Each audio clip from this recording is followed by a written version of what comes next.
그래소리 TV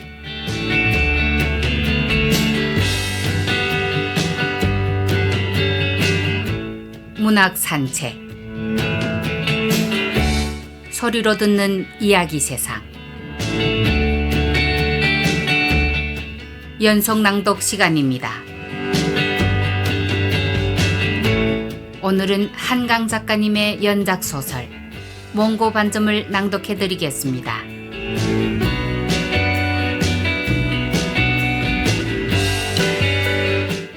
몽고 반점 한강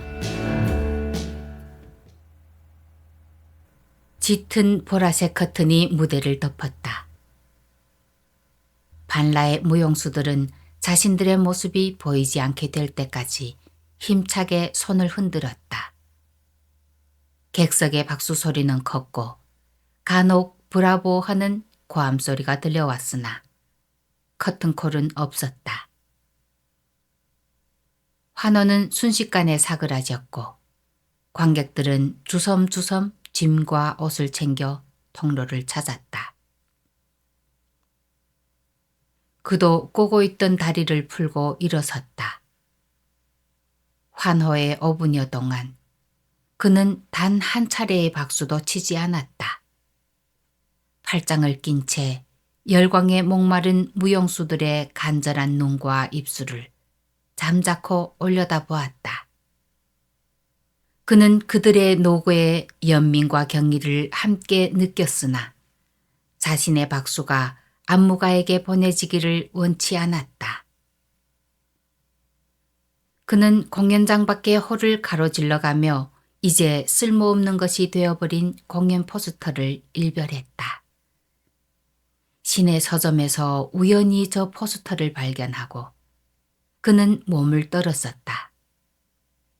방금 끝난 마지막 공연을 행여 놓칠까봐 불안해하며 서둘러 전화 예약을 했다. 포스터에는 벌거벗은 남녀가 등을 보인 채 비스듬히 앉아 있었다.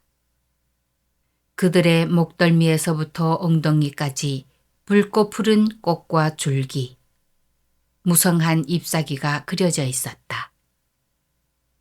그 앞에서 그는 두려웠고 흥분했으며 압도되었다. 1년여 전부터 그를 사로잡았던 이미지가 전혀 알지 못하는 다른 사람, 안무가에게서 흘러나온 것을 그는 믿을 수 없었다. 과연 그가 꿈꾸어왔던 대로 그 이미지가 펼쳐질 것인가? 불이 꺼지고 공연이 시작될 때까지 그는 물 한 모금 마실 수 없을 만큼 긴장해 있었다. 그러나 아니었다. 홀에 들어찬 화려하고 외향적으로 보이는 무용계 사람들을 피해 그는 지하철역으로 이어지는 출구를 향해 나아갔다. 몇 분 전까지 극장을 가득 채웠던 전자음악, 현란한 의상, 과장된 노출과 성적 몸짓들 속에 그가 찾던 것은 없었다. 그가 찾았던 것은 더 고요한 것, 더 은밀한 것, 더 매혹적이며 깊은 것이었다. 일요일 오후의 지하철은 한산했다. 포스터와 같은 사진이 표지에 인쇄된 프로그램을 들고 그는 출입문 가까이 섰다. 집에는 아내와 5살 난 아들이 있었다. 휴일이라도 함께하고 싶어하는 아내의 희망을 알면서 그는 이 공연을 위해 한나절을 바쳤다. 소득이 있었을까? 있었다면 다시 환멸을 맛보았다는 것. 결국은 자신이 그것을 실현할 수밖에 없다는 걸 깨달았다는 것이었다. 그가 꿈꾸는 것을 대체 어떻게 다른 누군가가 대신 끄집어내줄 수 있겠는가?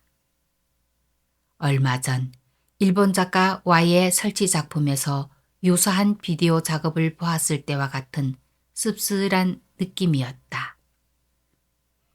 난교의 장면을 담은 그 테이프에는 나신 가득 알록달록한 물감칠을 한 연하 문명의 남녀가 역시 사이키델릭한 음악 속에서 서로의 몸을 탐하고 있었다. 물 밖에 던져진 목마른 물고기들처럼 그들은 쉴 새 없이 퍼덕거렸다. 물론 그 자신에게도 그런 갈증은 있었다. 그러나 그렇게 드러내고 싶은 건 아니었다. 분명히 그것은 아니었다.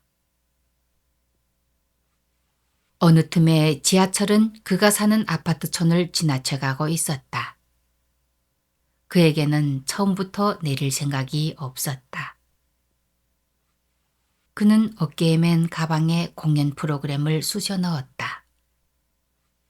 점퍼 주머니에 두 주먹을 찔러 넣고 차창에 비친 객실 내의 풍경을 보았다. 빠지기 시작한 머리털을 야구 모자로 제법 늘어진 아랫배를 점퍼로 가린 중년의 남자가 자신이라는 것을 어렵지 않게 받아들였다. 마침 작업실 문은 잠겨 있었다. 일요일 오후는 거의 유일하게 그 혼자서 작업실을 쓸 수 있는 시간이었다. 기업 매세나 운동의 일환으로 K그룹에서 본사 건물 지하 2층에 제공한 이 8평의 공간에서는 4명의 비디오 작가들이 컴퓨터 하나씩을 붙들고 작업했다. 고가의 장비들을 무상으로 사용할 수 있다는 것만으로 감지덕지였지만 혼자일 때에만 몰입이 되는 그의 예민한 성격으로는 불편한 점이 한둘이 아니었다. 경쾌한 딸깍 소리를 내며 문이 열렸다. 그는 어두운 벽을 더듬어 불을 켰다. 문을 잠그고 야구 모자를 벗고 점퍼를 벗고 가방을 내려놓고 입술에 두 손을 얹은 채 잠시 작업실의 좁은 통로를 서성거리다가 컴퓨터 앞에 앉아 이마를 감싸쥐었다. 가방을 열어 좀 전의 공연 프로그램과 스케치북 그리고 마스터 테이프를 꺼냈다. 그의 이름과 주소, 전화번호까지 라벨에 적어놓은 그 테이프에는 10여 년간 그가 해온 비디오 작업의 원본이 모두 들어있었다. 마지막 작품을 완성해 이 테이프에 저장한 것이 벌써 2년 전의 일이었다. 2년이라면 치명적으로 긴 휴식은 아니지만 내면을 초조하게 만들 수 있을 만큼의 공백이었다. 그는 스케치북을 펼쳤다. 공연 포스터와는 분위기나 터치가 전혀 다르나 발상 자체는 동일한 스케치들이 수십 장에 걸쳐 그려져 있었다. 벌거벗은 남녀의 나신들에는 부드럽고 둥근 꽃잎들이 화려하게 바디 페인팅되어 있었고 그들의 교합된 자세는 다소 적나라했다. 긴장된 근육을 느끼게 하는 허벅지, 꽉 조인 엉덩이, 무용소와 같은 깡마른 상체들이 아니었다면 단순히 도발적인 춘화처럼 보였을 것이다. 그들의 몸은 상황의 자극적인 요소를 상쇄할 만큼 다부졌고 고요했다. 얼굴은 그려져 있지 않았다. 한순간 이 이미지는 그에게로 다가왔다. 1년여의 고갈 상태가 어떻게든 끝날이라는 것을 예감할 수 있었던 에너지가 조금씩 뱃속에서부터 꿈틀거리며 올라오기 시작하는 것을 느꼈던 지난 겨울이었다. 그러나 그것이 이렇게 파격적인 이미지일이라고 그는 짐작하지 못했다. 그전까지 그가 해왔던 작업은 다분히 현실적인 것이었다. 후기 자본주의 사회에서 마모되고 찢긴 인간의 일상을 3D 그래픽과 사실적 다큐 화면으로 구성했던 그에게 관능적인, 다만 관능적일 뿐인 이 이미지는 흡사 괴물과도 같은 것이었다. 그것은 그에게 오지 않을 수도 있었다. 그의 아내가 그 일요일 오후 그에게 아들을 목욕시켜 달라고 하지 않았다면, 그가 아들을 커다란 수건으로 감싸 안고 나온 뒤 아내가 아들에게 팬티를 입히는 모습을 보며 아직 몽고 반점이 제법 크게 남아있군. 대체 언제 없어지는 거지? 하고 묻지 않았다면, 아내가 글쎄 나도 정확한 기억은 없는데 영혜는 뭐 20살까지도 남아 있었는걸 하고 뜻없이 말하지 않았다면, 20살? 하는 나의 물음에 그냥 엄지손가락만한 게 파랗게 그때까지 있었으니 아마 지금도 있을 거야 라는 아내의 대답이 뒤따르지 않았다면, 여인의 엉덩이 가운데서 푸른 꽃이 열리는 장면은 바로 그 순간 그를 충격했다. 처제의 엉덩이에 몽고 반점이 남아있다는 사실과 벌거벗은 남녀가 온몸을 꽃으로 칠하고 교합하는 장면은 불가해할 만큼 정확하고 뚜렷한 인과 관계로 묶여 그의 뇌리에 각인되었다. 그의 스케치 속의 여자는 얼굴이 잘려있을 뿐 처제였다. 아니, 처제여야 했다. 한 번도 보지 못한 처제의 알몸을 상상해 처음 그리고 작고 푸른 꽃잎 같은 점을 엉덩이 가운데 찍으며 그는 가벼운 전율과 함께 발기를 경험했었다. 그것은 결혼한 이후 특히 30대 중반을 지나서는 거의 처음 느끼는 대상이 분명한 강렬한 성욕이었다. 그렇다면 여자의 목을 조르듯 껴안고 좌위로 삽입하고 있는 얼굴 없는 남자는 누구인가? 그것이 자신이라는 것을, 자신이어야만 한다는 것을 그는 알았다. 거기까지 생각이 이르렀을 때 그의 얼굴은 일그러졌다. 그는 오랫동안 해답을 찾아왔다. 이 이미지로부터 달아날 수 있을 것인가를. 그러나 이것이 아니면 안 되었다. 이것만큼 강렬하고 매혹적인 어떤 이미지도 존재하지 않았다. 이것이 아니라면 어떤 작업도 하고 싶지 않았다. 모든 전시와 영화, 공연 따위가 시시하게 느껴졌다. 오로지 이것이 아니라는 이유로. 어떻게 이 이미지를 실현시킬 수 있을지 그는 백일몽처럼 궁리하곤 했다. 그림 그리는 친구의 작업실을 빌려 조명을 설치하고 바디 페인팅할 물감과 바닥에 깔 흰 시트를 준비하고, 그렇게 생각을 이어가다 보면 가장 중요한 처제를 설득하는 일이 남아 있었다. 처제가 아닌 다른 여자로 대체할 수 없을까를 두고 오래 번민하다가 문득 그에게 떠오른 것은 어떻게 그가 포르노그래피를, 명백하기 짝이 없는 포르노그래피를 연출해 찍을 수 있겠는가 하는 뒤늦은 의문이었다. 처제가 아니라 어떤 여자라도 그것에 응할 수 없을 것이다. 그렇다면 고액을 지불해 전문 배우를 고용한다. 100번 양보해 촬영을 해내더라도 그것을 과연 전시할 수 있을까? 그때까지 그는 자신이 사회적 이슈에 대한 작품으로 화를 겪을 수 있으리라는 상상은 해본 적이 있었지만 음란물을 제작한 자로 낙인 찍힐 수 있다는 생각은 미처 해보지 못했다.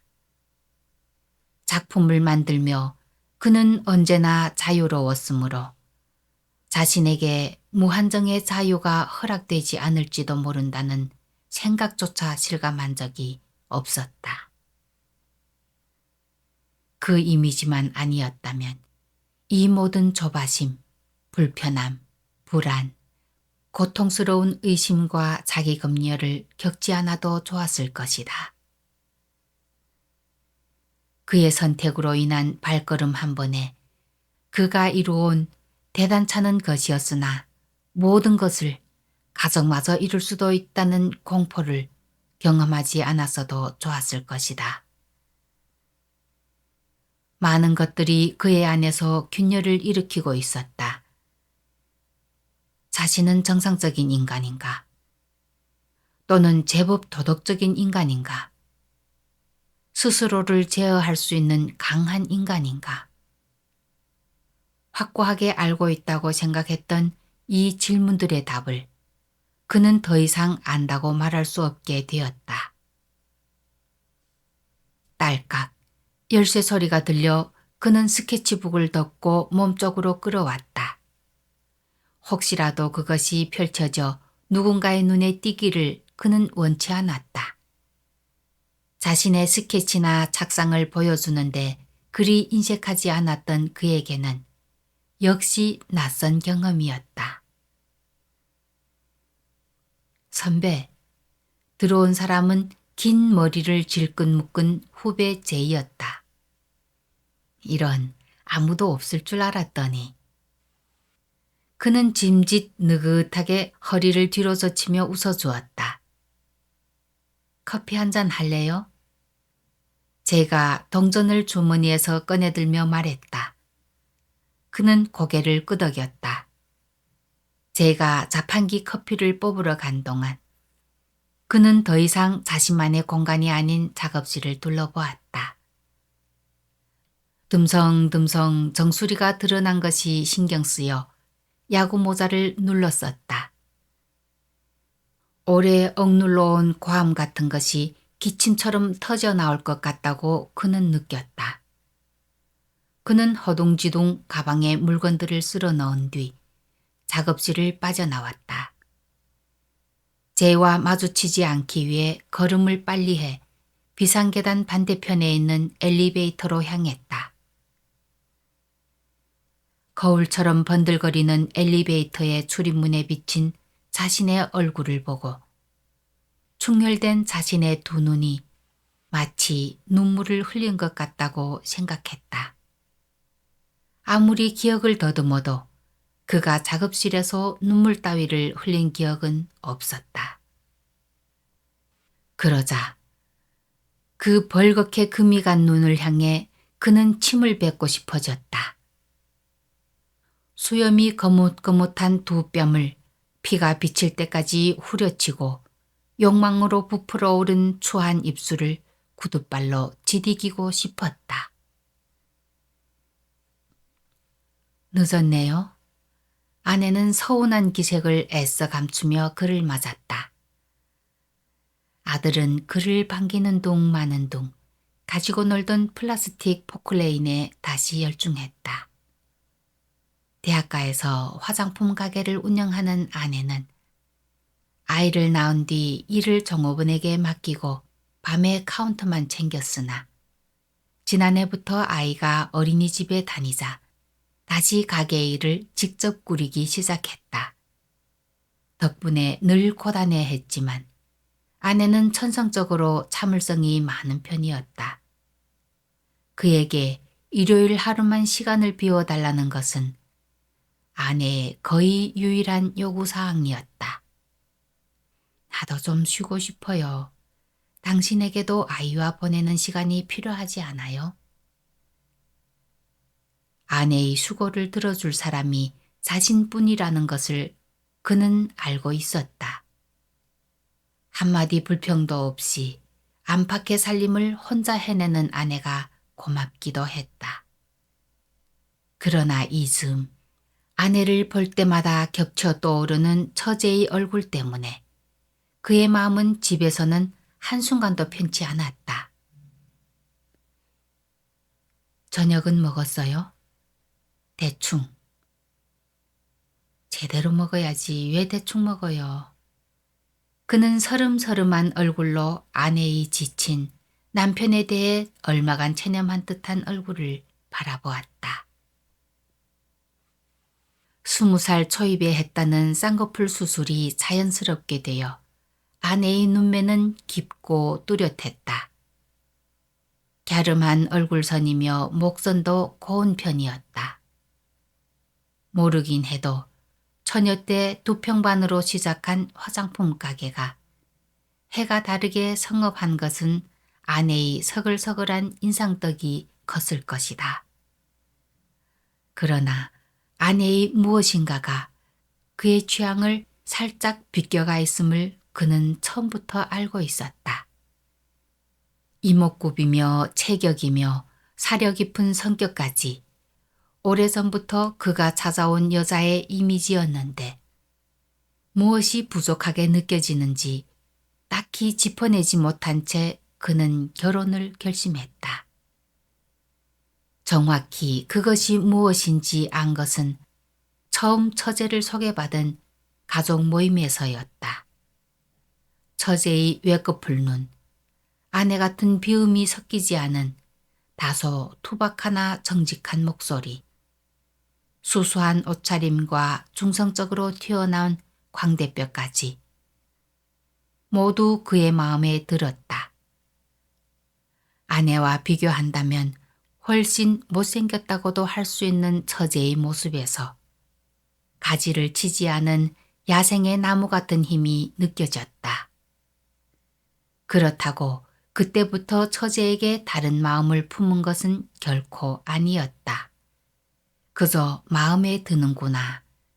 자매이고 닮은 부분이 많은데도 미묘하게 느낌이 다르구나 하는 생각을 스쳐가듯 했을 뿐이었다.